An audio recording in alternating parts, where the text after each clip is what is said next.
So you're thinking of moving to Canada. You probably read and watch so much information about how great Canada is and all the great things we have. It is. It's a great country. But as someone who's lived here almost my entire life in a few different provinces, we're going to tell you the top 5 worst parts about Canada so you can make a more informed decision. Like any place, it's not all good and it's not all bad.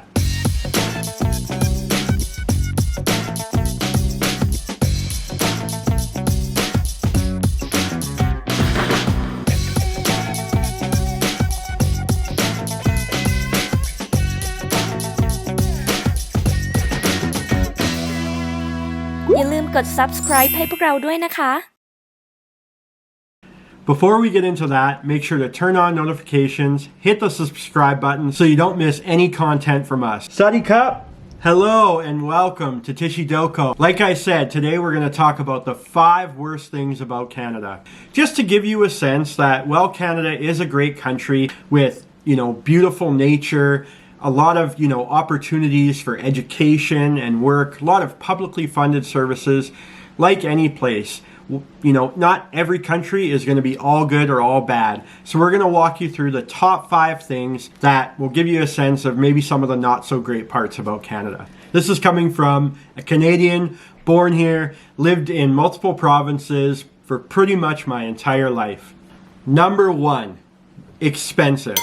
So unless you're moving from Western Europe, Australia, depending on where in the United States, it's probably going to be a lot more expensive in Canada than where you're moving from. Now, wages are generally higher, but also the cost of goods are higher. And because wages are higher, companies will charge, higher for pretty much every good or service you buy. And also, Canada has a very high tax rate. We've talked about the taxation in another video. To pay for public services, roadways, healthcare, education, just to name a few.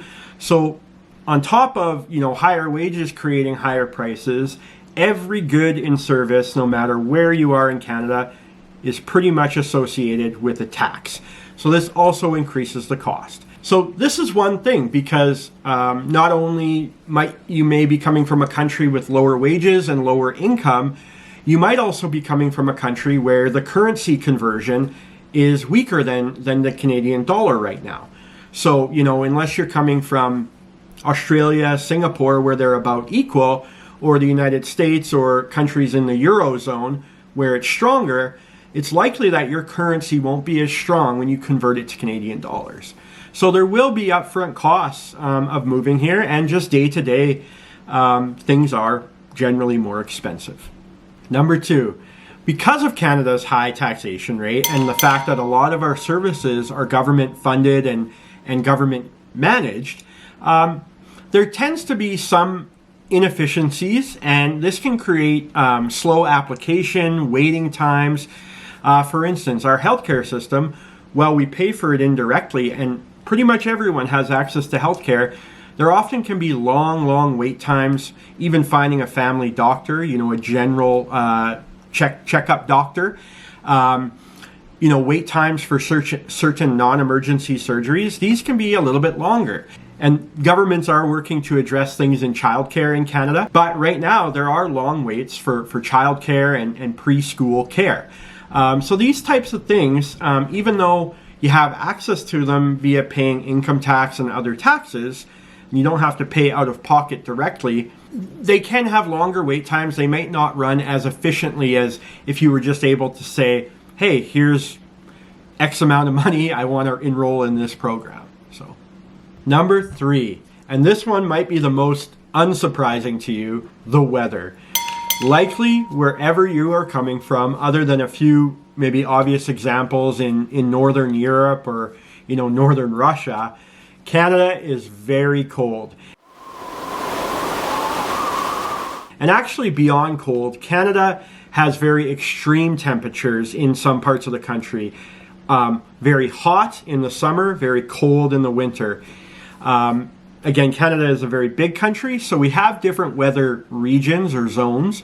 But pretty much all of the country does get cold in winter, does get quite a bit of snow in winter as well. Now, in some parts of Canada, you can get up to all the way of extreme heat, 40 degrees Celsius in the summer, to extreme cold, to negative or below negative 40 degrees Celsius in the winter when factoring in wind and other humidity factors. The only region in Canada which doesn't necessarily get that extreme cold is British Columbia, the Pacific region where Vancouver is. Now, the only thing with this is that their winter tends to be very cloudy. Their climate tends to be very cloudy in general, rainy. And what they get in the winter is freezing rain, which falls as rain, freezes to ice. So it has its own difficulties, as well as not as experiencing much sunlight compared to the rest of the country. Number 4, the size of the country relative to its population. So that's known as density. Canada is, I think, the second largest country in the world, geographically speaking, but one of the smallest for its size in terms of population. So to give you a comparison, the U.S. state of California has about as many people as all of the country of Canada. However, Canada as a country is larger than all of the United States.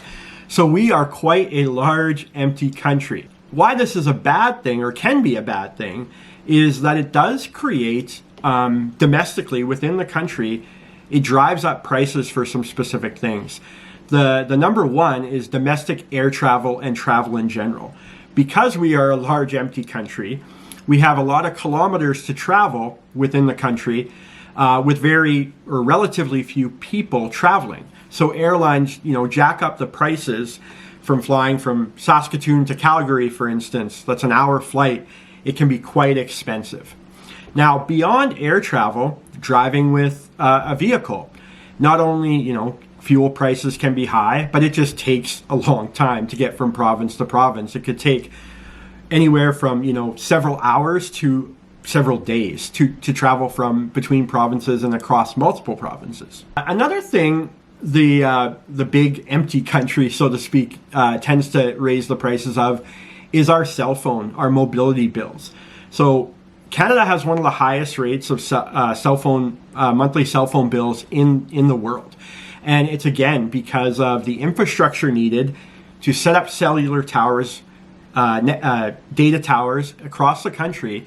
And we have so few people funding those services. So the monthly price of those plans tends to be higher than other countries. And number 5, last but not least, Canada is probably quite far from wherever you live. Now, whether you're coming from Thailand or another country, again, Canada is the northernmost country in North America.